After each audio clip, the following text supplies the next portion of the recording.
Ako ja som strašne znepokojený akože o tejto estetičnosti.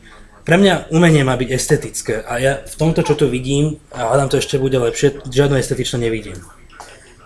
Takže príde sa pozrieť a prosím, ako, ale rýchlo, lebo toto dlho nezostane. A prečo? Čo Pre mňa umenie má byť pekná vec, alebo niečo, čo je vizuálny plezír.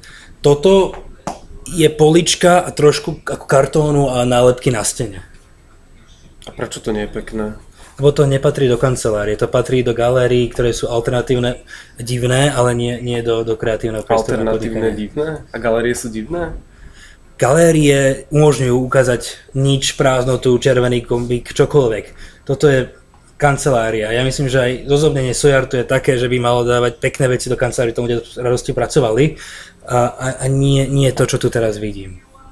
Dobre, ďakujeme. Takže tak.